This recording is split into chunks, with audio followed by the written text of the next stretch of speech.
En Bretagne, avant la guerre, avant la Seconde Guerre mondiale, en 1939, il n'y a pas de mouvement de suffragettes à proprement parler.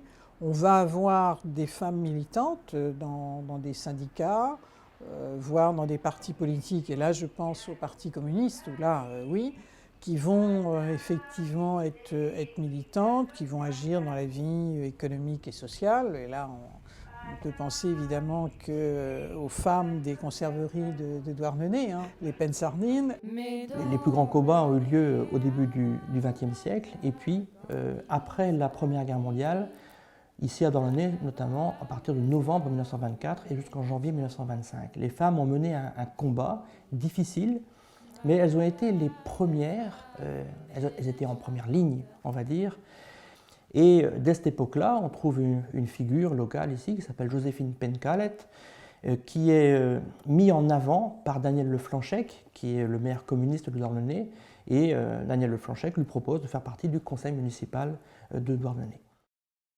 Ça c'est sûr, c'est une femme qui ne se laissait pas faire, non, elle ne se laissait pas marcher sur les pieds, et puis elle ne se laissait pas embobiner par le premier venu, les m'as-tu vu, je sais tout, je connais tout, j'ai tout vu, on ne la lui faisait pas, quoi. Et oui, ça c'était une femme vraiment très très courageuse, oui. Très indépendante. À Douarnenez, elle était appelée au temps de Fine, très facilement, Fine Pencalet.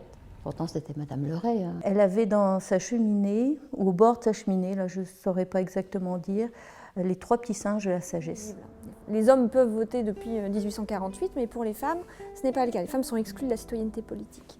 Mais, dans le cadre des municipales, la loi électorale de 1884 prévoit qu'on vérifie a posteriori l'éligibilité des élus. Joséphine Pencalet, elle est en 4e position, tout en sachant qu'ensuite la préfecture annulera cette élection, mais qu'on ne peut pas l'empêcher d'être déclarée élue. C'est la première femme proclamée élue en Bretagne et même quasiment en France. Pour se mettre en avant, pour pouvoir accepter, enfin je ne sais pas si elle a accepté vraiment, mais être portée par la population douarneniste pour en arriver à être élue, je pense qu'elle a su leur parler, sûrement.